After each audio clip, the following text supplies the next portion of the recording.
Hare Krishna, Krishna Krishna, Hare Hare. Hare Rama, Rama Rama, Hare Hare. I planned to, before coming here to Charlotte, I planned a talk for this morning with the understanding that today would be the initiation ceremony, but the schedule had to be changed. But anyway, I'll give the same talk that I'd planned, discussing about this phenomenon which in India is perfectly accepted, but here in the West is sometimes considered wrong, demeaning, appalling, that the Guru is offered so much respect. Once one American woman said to Srila Prabhupada in a shocked tone regarding his disciples that, "Oh, they're worshipping you." Prabhupada said, "Yeah, just like I worship my Guru." It's not considered wrong in Vedic culture, rather it's wrong not to fail to offer respect to those who should be respected. And there are levels also. Shakale, Shanman, Karite, Shakate, Deho, Nata, Jata, Jata. Bhakti Thakur is praying to his Guru for the ability, the proper understanding, whereby you can offer respect to everyone according to their rank, or appropriately, that's the word, appropriately.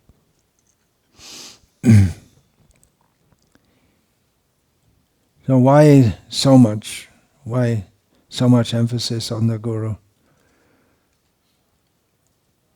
We can get some understanding from Guru Vashtaka, especially the first verse and the last verse. They both emphasize the element of mercy. But still, worship, but then the 7th verse says, as good as God. Should be understood to be as good as God. That is considered highly blasphemous in Islam. To even say that Hazrat Muhammad, P-U-B-H, should be considered as good as God is considered blasphemous. He is very dear to Krishna. Why is considered as good? Because he is very dear. Not considered God, but as good as God because very dear to God. And Srila Prabhupada gave the example that, he gave different examples, didn't he? That if you may not be able to approach a very big person, but if you happen to know the friend of a big person, then the friend of a big person can introduce you to that big person. Just like in India, I think she just passed away, isn't it? The mother of the Prime Minister. His mother just passed away. So she's an ordinary Gujarati housewife, but her son happens to be the Prime Minister of India. So if you happen to be a family friend, you'd have a better chance of meeting him. Even then it might be difficult. Another example that Srila Prabhupada gave, love me, love my dog. He took this from, this isn't in Shastra, because in Shastra having pet dogs is not encouraged.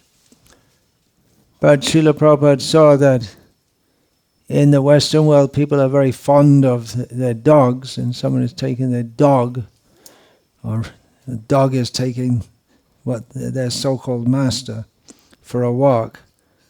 And if you want to ingratiate yourself to the so-called master, then you pat the dog on the head. I had this experience a few times in America that people, they introduce their dog to you and you're supposed to be in ecstasy. You're supposed to get all excited about it.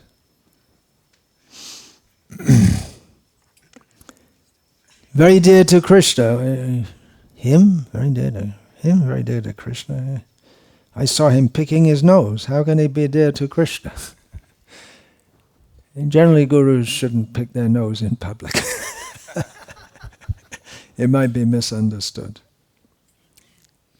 Bhaktisiddhanta Saraswati Thakur said, eating, sleeping, these things should be done far away from the eyes of the public to maintain a respectable position. How dear to Krishna? Ya imang paramango yam madbhakteshva vidyasati bhakti mai param kritva mame vaishyatya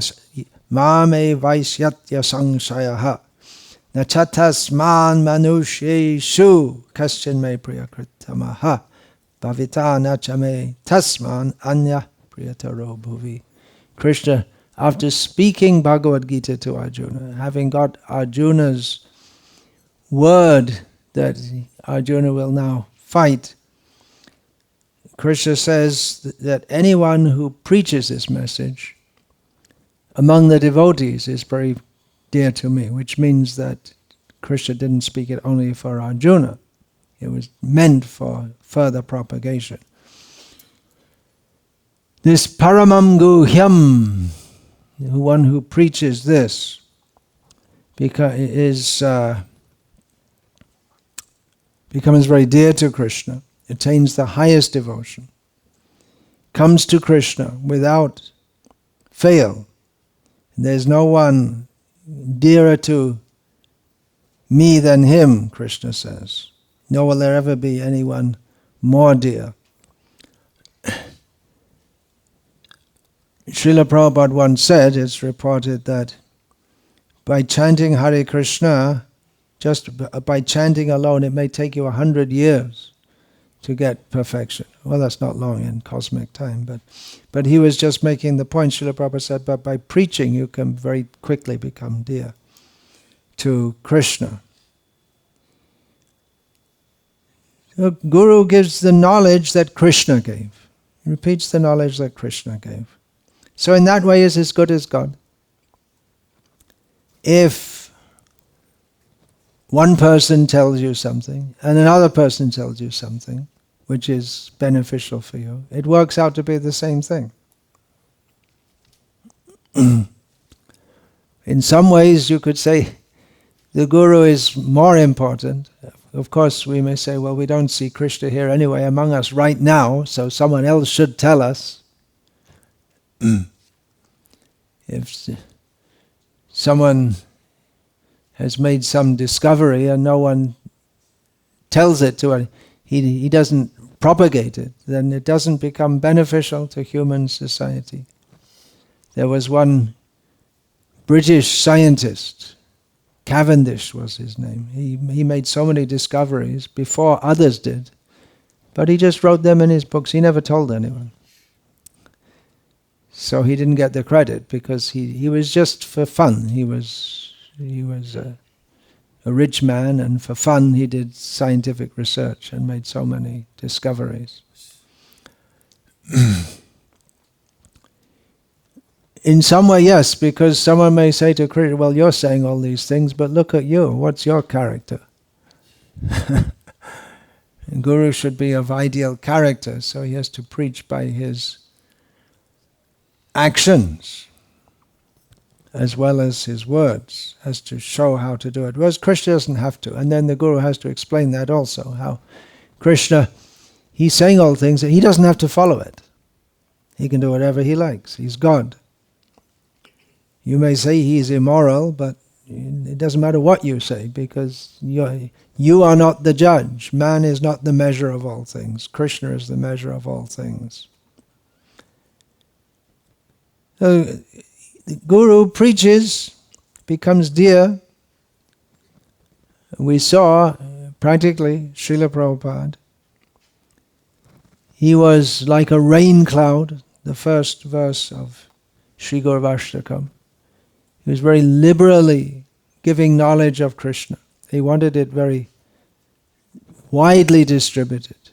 He made an arrangement that these books with knowledge of Krishna should be given to anyone and everyone. That is Chaitanya Mahaprabhu's movement. Patra patra vicha nahi nahi stanastan jai jaha paitare. They are prema dan, without considering who is qualified and who is not qualified, because in Kali Yuga everyone's disqualified anyway. The Panchatattva, they distributed love of God.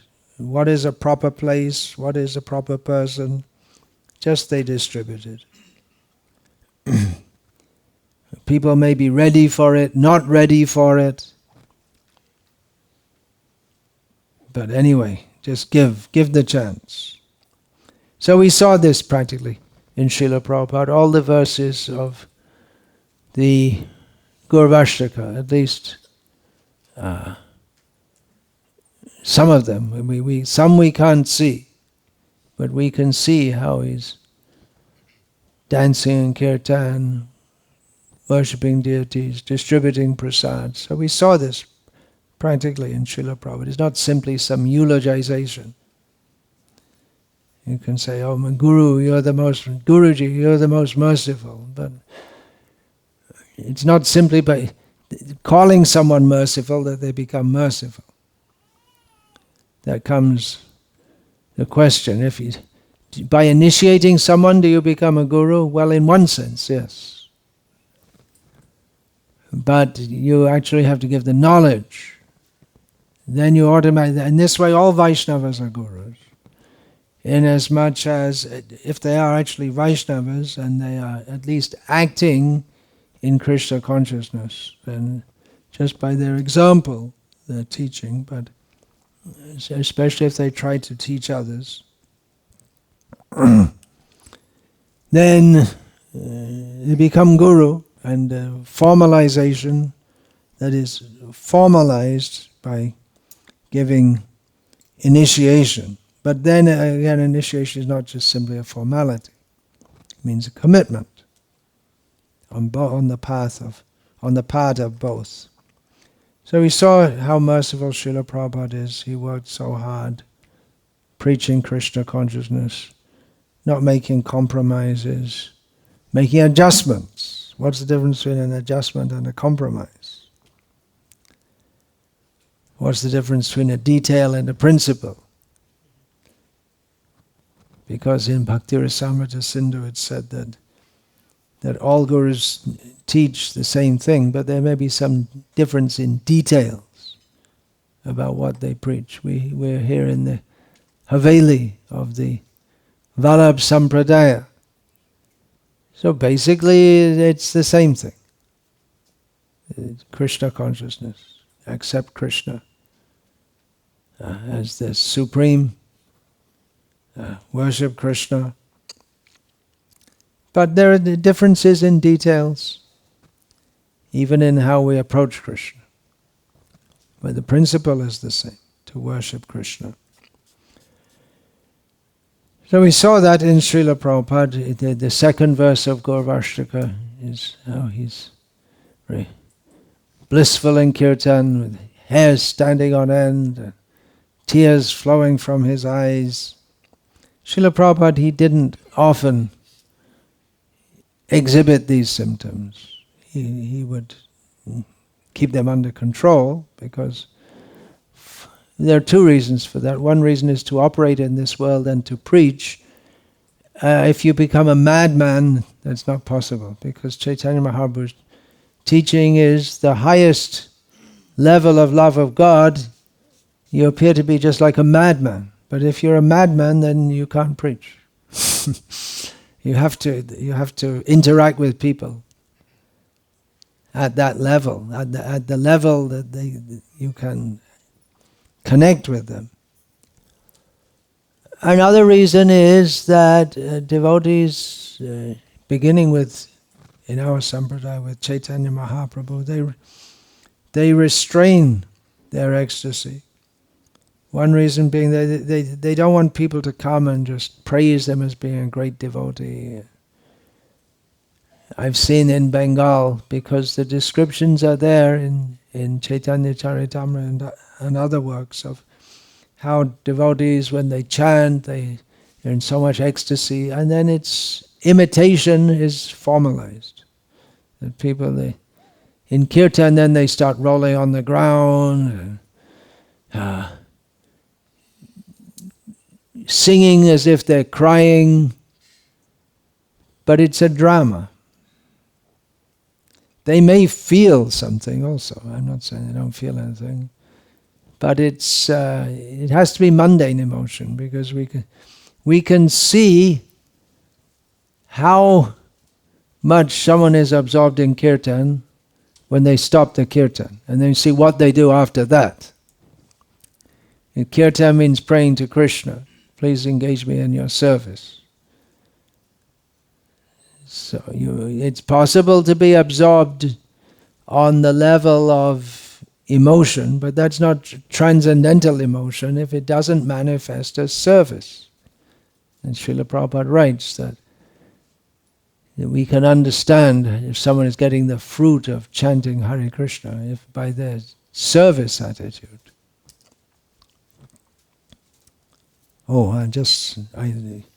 One man bought a book yesterday. I saw on the back of his T-shirt, he was on the front, it was written YMCA, Young Man's Christian Association. On the back it was written as a quote from the Bible, which I wasn't aware of. Through love serve one another. Good quote, huh? I'm going to look that up. From Galatians, one of the books of the Bible. Not Jesus. He didn't say this. It's after Jesus. Through love serve one another. So there you have it. Love manifested as service.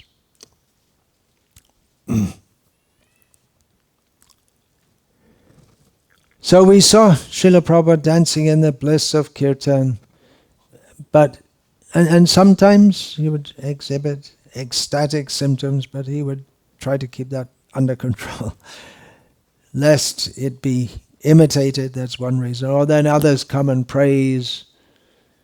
Chaitanya Mahaprabhu said, well, sometimes you see me crying, but it's just imitation. I'm just doing it as a show. Because if I had real love for Krishna, I wouldn't even stay alive. How could you even live? Srila Prabhupada was very keen to promote deity worship and engage disciples in other. Yuktasya, he himself is engaged in such services.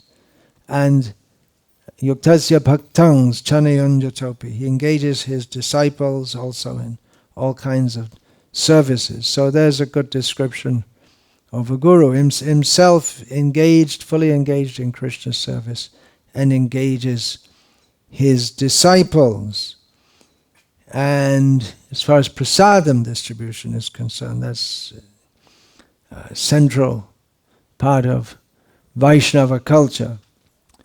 Srila Prabhupada took great pleasure in that, at least in recent times. Prasadam became prominently, maybe for the first time in history, prasadam became prominent as a preaching tool. Because for many people, there are levels of consciousness, right? The first is annamai. We just eat, that's all. All you know is eating. So spiritually, most people in these parts of the world, they're nowhere. They're not even, but they can begin from the platform of eating. So Srila Prabhupada made a big thing of that. He really promoted it. Prasad, delicious prasadam. And he didn't cook pizza. He gave the kind of food that Krishna likes to eat, as we learn from Shastra. No pizza, no birthday cakes, or any such thing. So Srila Prabhupada promoted that. That is in history also. I mean, we have festival. Festival means there has to be profuse distribution of prasadam. Although again, talking from my experience in Bengal, it's often the festival prasadam. I've often seen, what is it? It's khichdi. That's it. Liquidy khichdi, cooked in. They get these big barrels, these big drums that you have oil in. That's emptied out, cleaned out, cut in half. You put one hole on one side, one hole on the other, and a big bamboo in between it. Then you can carry it and make a big hole in the ground for cooking. And you have, say, 10 or 20 of these, and you go on throughout the day cooking, and distributing. Liquidy khichdi. That's it. So there we have. He's an ocean of mercy, ecstatic in kirtan, engages in deity worship and all other aspects of devotional service, and engages his disciples. He's very happy to see the devotees and everyone else take prasadam. So these are things, these 3 verses we can see. The 5th verse we can't see. The 5th and 6th verse are very similar, actually. It is internal life.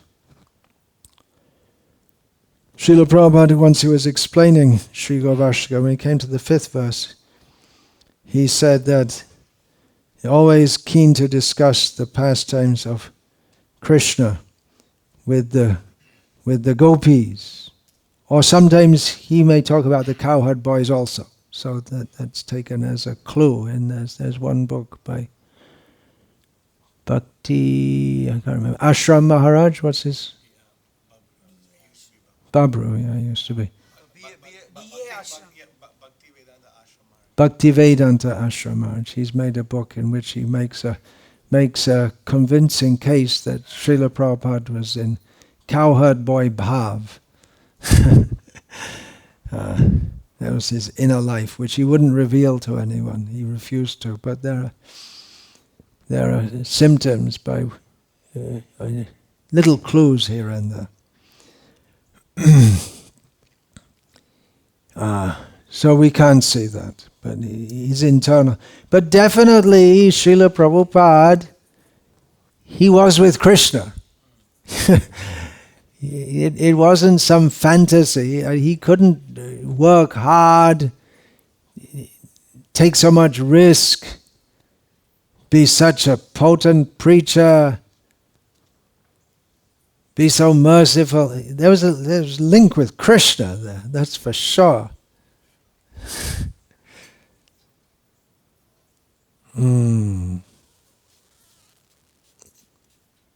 With Radha and Krishna in the land of Vrindavan. So whether we go to the 6th verse, the 7th verse, and the 8th verse brings us back to the point of mercy. The first verse of Sri Govardhana stresses on the why are we worshipping? Mercy, so merciful. What is that mercy? That is in various ways, gives the name of Krishna, gives prasad, but especially the Guru is known as giving knowledge by which we come out of ignorance. Just like Krishna spoke to Arjuna, and then Arjuna at the end said, Nashto moha smriti labdha tvat prasadam maya achyuta. Now my ignorance is destroyed, I have regained my consciousness. By your mercy, Achyuta, you don't fall down. I fell down. Stitosmi gatasandeha karishe vachanantava. Now I'm situated in my proper position. I'm ready to do what you say. I'm ready. So again, it's not just theoretical. You can get the Bhakti Shastra, you can get a certificate. I passed this, but the real proof that you absorb that knowledge is in enacting it. We all passed our Bhakti Shastra exam. Let's go and celebrate with an ice cream party. You celebrate with a kirtan and then distribute prasadam to others. Now we shall go and enjoy.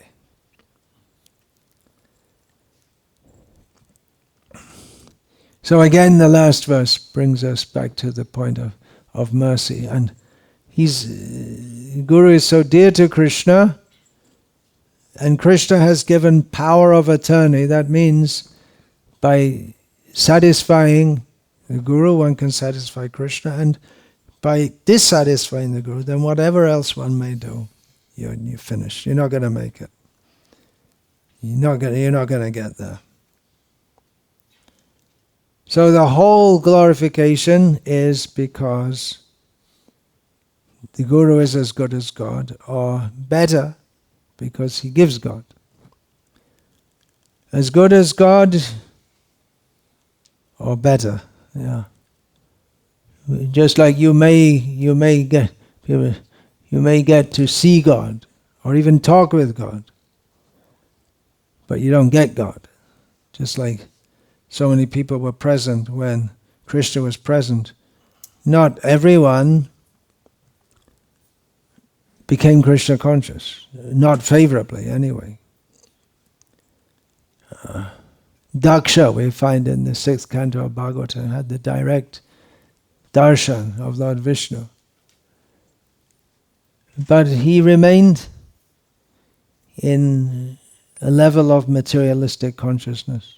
So getting darshan of God doesn't necessarily mean that you get him.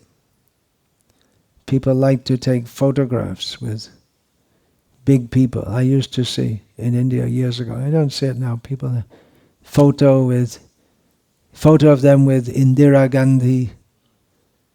I mean, she posed for the picture. That's all. For 2 seconds, they were standing next to Indira, but they like to show. You see, my photo's there. They like to show. That you become big by being associated with the big, but you don't. That doesn't necessarily mean that you're very dear. The book distributors, they may not have had so much association with Srila Prabhupada. I heard Vaisheshika Prabhu speaking on his memories of Srila Prabhupada. He said, for us as book distributors, we from the beginning we served Srila Prabhupada by service. We weren't physically very close. So when we learned that Srila Prabhupada had passed away, we went on book distribution, just the same. For us, things didn't change that much. Because we didn't have direct personal association. And they thought, well, anyway, he's always present by his words, so we have to go on serving him. They went on book distribution. We glorify Srila Prabhupada and all the great acharyas because they give Krishna by giving knowledge of Krishna and these qualities we can see. And it may be some, not maybe, so definitely some Vaishnavas, they're very great acharyas in our sampradaya. But apart from the very great acharyas in our sampradaya, there have been so many gurus whose names now are not even known or remembered very much. But they also performed the same function for their disciples of giving spiritual knowledge, setting a proper example. So for their disciples should see them as good as God. There is some theory, actually I think maybe it's even GBC law, or I think in the disciples course. That you have your guru, but something like that. Your real guru is Srila Prabhupada, and the guru's there, and you can pat him on the head sometimes if you like. Throw him a bone or something. But then it becomes something like this, that Krishna is so great, how can we go directly to Krishna? The disciples themselves may feel like this, that how can I go directly to Krishna? Guru is there representing, so they may say, well, we don't see Krishna. So the disciple themselves may feel like this, and it's probably a very healthy feeling, spiritually healthy, to think that, well, I don't see Srila Prabhupada, I read his books, we all worship him in Guru Puja, but my Guru's there also, and he's explaining what Srila Prabhupada taught and representing Srila Prabhupada to me. So, you can legislate as much as you like, but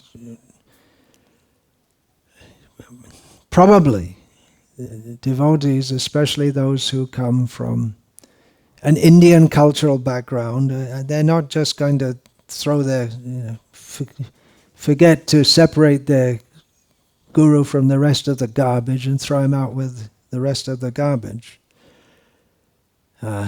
It's those who represent Krishna to you, they should be respected accordingly.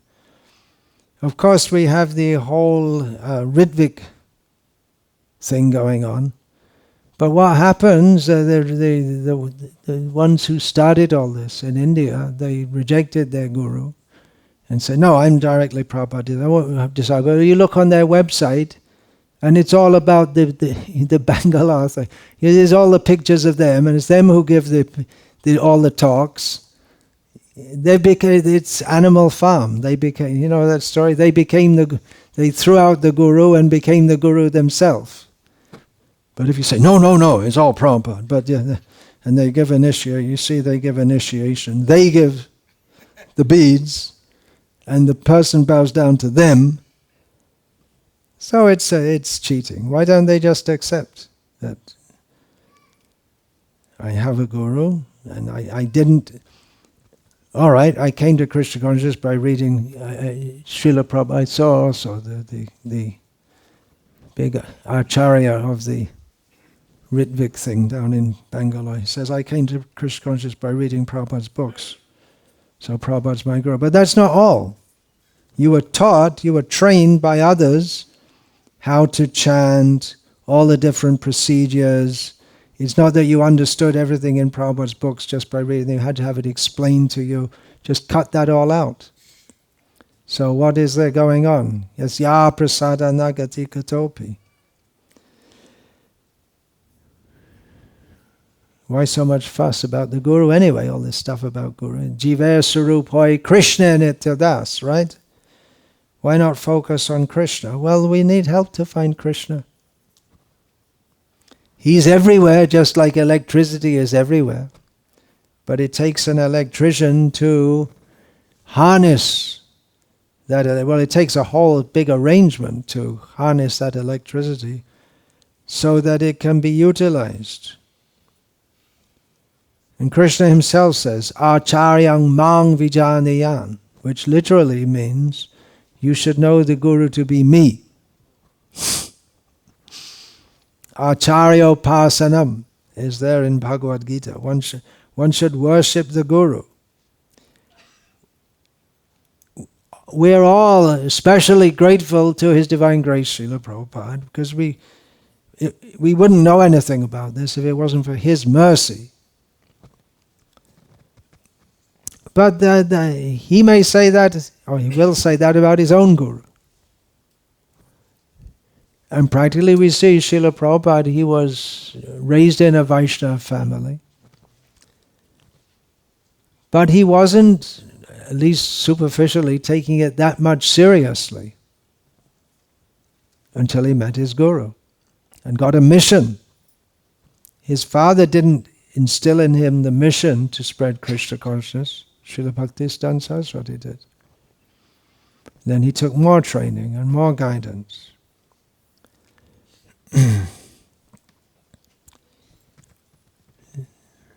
So we saw that in Srila Prabhupada.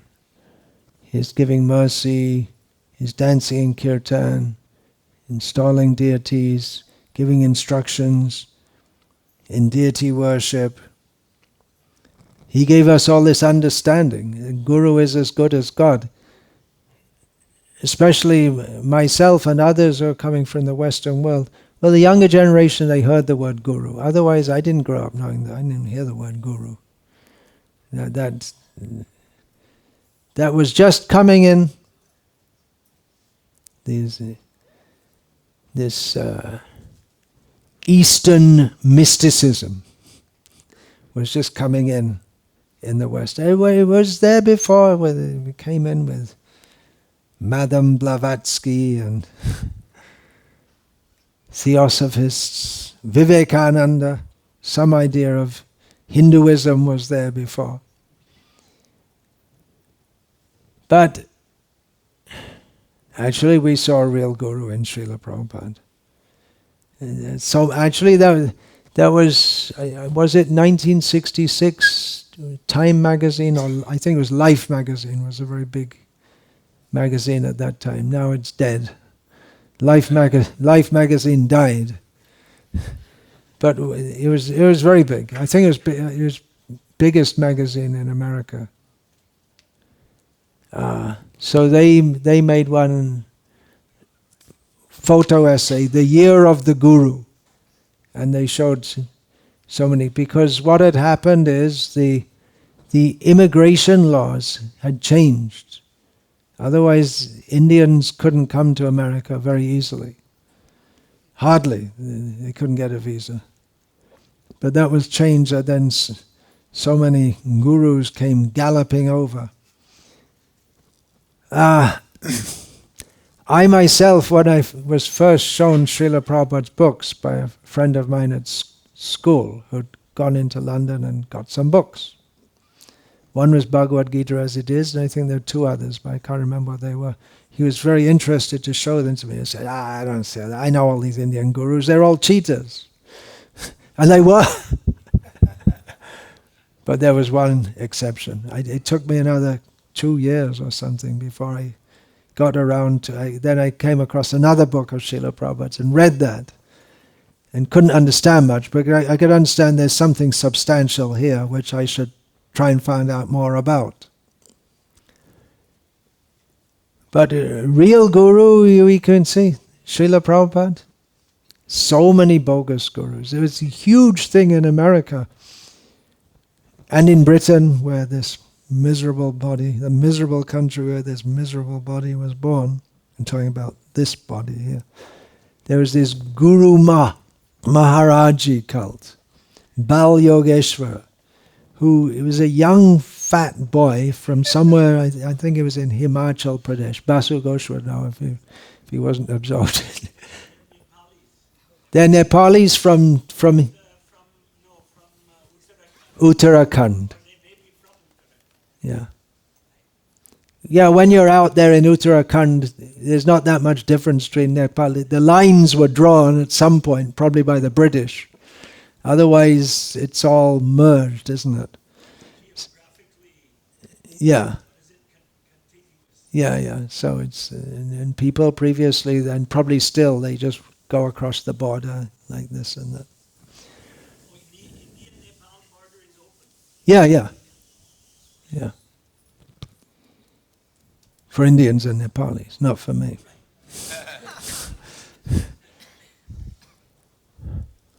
So it was ludicrous. There's this grossly overweight, which was unusual in those days, but now it's become common. Young boy, he's about 14 years old, and he was telling everyone he's God. And he had thousands of followers among young people in America. And Britain, not so much. It's just ludicrous. And then there was this holding a flower and smiling. This what do you call it, transcendental meditation. I had enough sense even at that age to understand this is bogus. This is completely bogus. And there are so many others also. Some were better than others. Anyway, Shivananda is somewhat better. The Mayavadis also, but they're more like traditional Mayavadis. Satchidananda, he met Srila Prabhupada and Srila Prabhupada received him cordially. Yogi Bhajan, he was a Sikh. Yeah. Prabhupada accepted him as a bona fide Sikh. So it wasn't that Srila Prabhupada rejected everyone out of hand. But there's no doubt that Srila Prabhupada was just... even if you say some of them were... okay, of course Shivananda didn't personally come to the West. But Srila Prabhupada is in a different category. He's someone who knows God. He's with him. He's directly with him. And we don't expect everyone to be on the level of Srila Prabhupada. That's,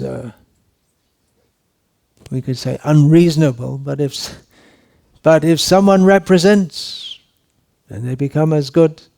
Just like in the university, when you get up to a high level, you may study what Einstein taught. That doesn't mean the professor is as good as Einstein, but if he teaches the same thing, whatever that is, there may be different opinions about what he meant.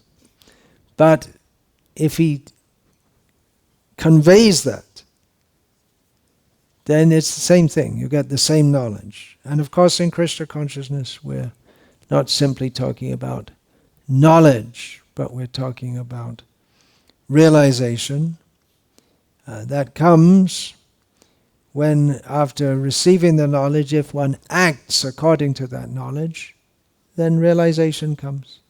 And if it doesn't come, then there's something wrong with the so-called knowledge. Just like you use mathematics in engineering, and if you get your math wrong, then the bridge collapses. So you're doing civil engineering. or either you do your arithmetic wrong, or you got the wrong formula behind it. But if it works, then the bridge doesn't collapse. It's a common phenomenon in India, isn't it? Bridge collapse. You also have to use proper materials, and not take a bill for getting good materials and actually supply poor materials and put the money in your pocket.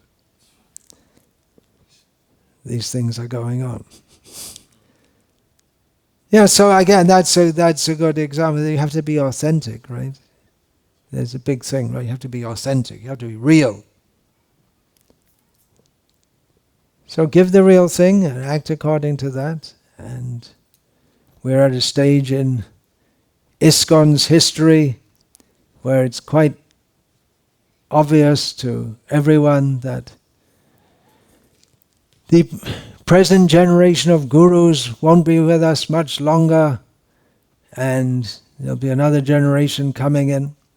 So the older devotees among the disciples of the present gurus are aware that among them, some of them will be taking that responsibility. Some of them are acting like that practically. I'm not saying it in a bad way, but they're practically acting as gurus to others, except the giving initiation.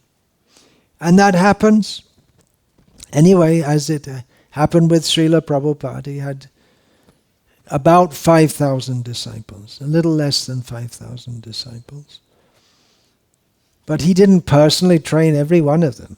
It's physically not possible. We hear about Durvasa Muni having 60,000 disciples. Jaimini, I think it said, he had 100,000 disciples. And Durvasa would travel with 60,000. At least we heard that when he...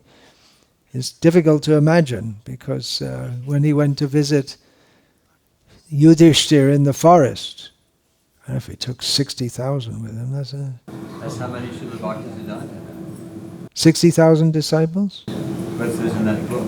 Which book? That one from the, it's about that big. My book? No, not your book. Which one? The Associates of Sri Chaitanya by Bhakti Vallabh Tirtha Maharaj? Anyway, he didn't have 60,000 initiated disciples. Take it from me. Okay. I can't remember. It's about 3,000, I think, something like that. Not so many. It wasn't so easy to be his disciple. We'd all fail. I mean, we wouldn't be... we wouldn't make it. In first initiation, but even then, I searched out, in the beginning from about 1980, I was searching for disciples of Bhaktisiddhanta Saraswati. There weren't that many.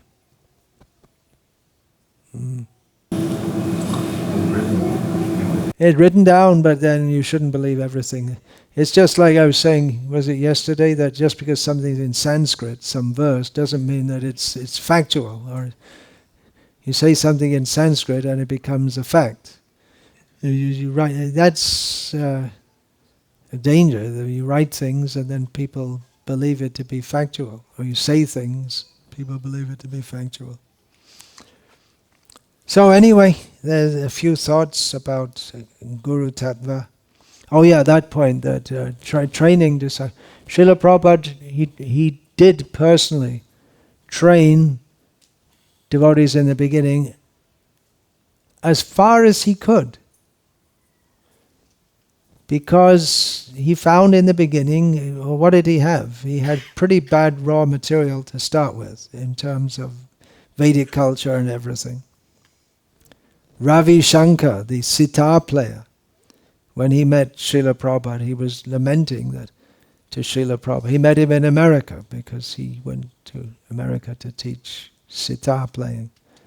He said, you see, in this country, the disciples, they'll sit, because when you play sitar, you have to sit on the floor. They'll sit with their feet pointing toward you. It's just unimaginable. But he said, you can't. What can you do? That's the way people are here. You see, in the beginning, Srila Prabhupada would cook a big feast for everyone, and he'll say, thanks a lot, Swamiji. He'd serve them, cook it, serve it, and they'd all go away, and he'd have to clean everything up himself. No idea. The Western culture means every day people commit so many sinful activities, it's normal. Sunday today, people will go to church. I remember going to church as a child. Sunday means the day when you eat more meat. We didn't have so much money to stuff yourself with meat 3 times a day. So Sunday you have a special. You go to church, then come home and the mother, I won't say exactly, but after Mass in the church, the men go over the road to the pub, and the women go home and cook something not mentionable in this assembly.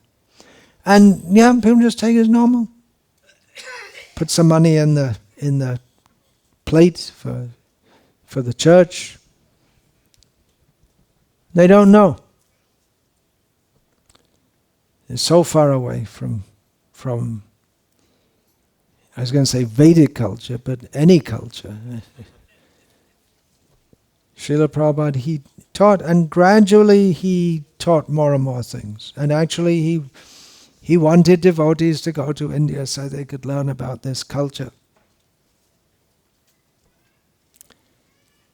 Unfortunately, in our society at the present time, our Indian devotees seem to be very eager to learn all the wrong things from the Western devotees. And they're in the vanguard of introducing the downfall of Vedic culture. Anyway, that's another topic. But that's how we can appreciate Srila Prabhupada even more, that he was able. Even more than Chaitanya Mahaprabhu. Chaitanya Mahaprabhu was, after all, preaching in what we could call Vedic culture. There were so many strange things going on. There were Buddhists and Charvaks and so many people who had deviated from Vedic culture in India at that time. But that's why he took sannyas. Taking sannyas doesn't make any difference in the West among the common people. But it made a difference because people saw him differently. They respected that. So in one sense, what Srila Prabhupada did was more merciful than Chaitanya Mahaprabhu, because who could preach among such people? It seems impossible, but he did it. So we're all eternally grateful to him, and even the Indians among us here. You wouldn't be chanting Hare Krishna if it wasn't for Srila Prabhupada. So we should all be grateful for that. But don't be ungrateful to your guru also. Just think, yeah, some jerk, Anyway, all right, okay. You have to do it, otherwise you don't get a name, and then they don't take you seriously. Get initiated. Throw the guy a few dollars here and there. No, you should take it seriously. And gurus, of course, should take their role very seriously also. So, there's a few words I wanted to say on the initiation day. Hare Krishna. That's it.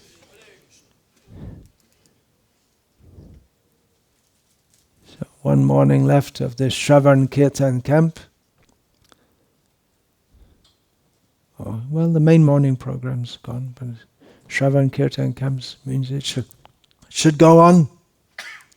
Shravana Kirtana Karo Anukhana Ashata Pachalachari Kahe Premananda Manusha Janama Shafala Karo Nabhari. There's one song by the Gauriya Vaishnav poet by the name of Premananda. So he in that song, he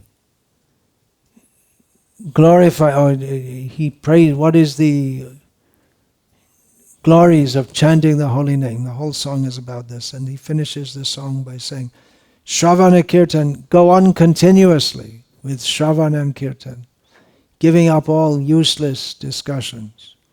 Premananda says, make your human birth successful and don't wait, don't hang around. Do it now, work on it. So we'll continue with that. And thanks to all of you for coming. There's no festival without attendees. And in the kitchen, thank you, Haribol. There's no festival without prasadam. Haribol, Abhiram Saka, the head of the kitchen team. Busy in the kitchen. Not seen much, but appreciated. Hare Krishna. Okay, get back to your spoons and ladles. Watch out, it doesn't burn, you have to run back. Kirtaniyas, organizers, it all fell on Praveen Govinda Prabhu's head, mostly. Thanks to the Vallabh, what is it? Vallabh Parishad? What do they call it? But there's some society, you see it's written on the... Anyway, thanks to them, even though they're not here.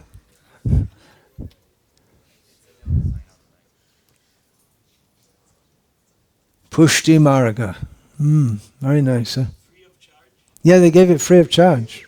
So we should clean up nicely. Why don't you, that should be the last thing, give a nice clean up before we all leave. It's very, very nice of them, very good. We know from Gujarat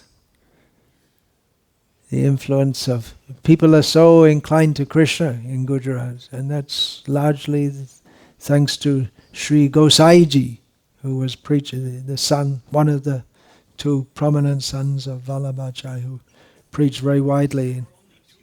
Yeah, one preached. Vittal. He was known as Gosaiji. He preached very widely. And the present guru is Rajaraj Kumarji. His photo is there. He's prominent here. So he's the son of Mathuradish, it seems, is it? Basu Ghosh will know. He knows all these things.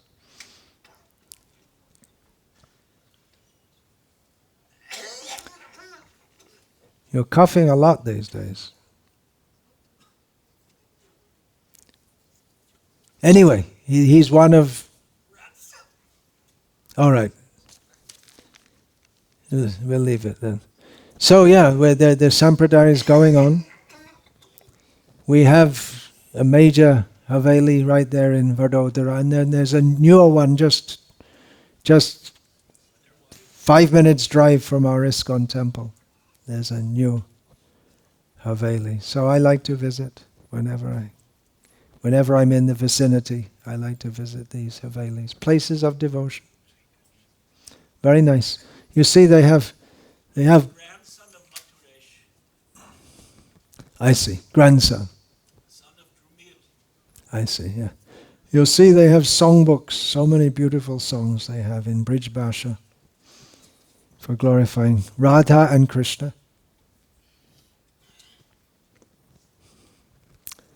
So, Hare Krishna, it's a good place to do it. Do a Shravan Kirtan camp in a Haveli. Haveli means it's not a temple. Palace. Haveli means palace. It's a home. Yeah, it's a home situation. It's Krishna's home. That's the idea.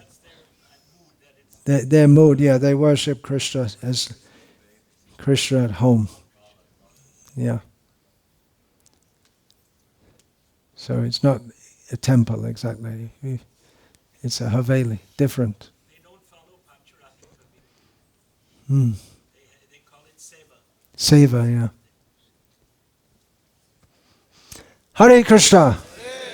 Vanta kalpatarubhyascha kripa sindhuvya vichapatitanam pavanebhyo vaishnavebhyo namo namaha.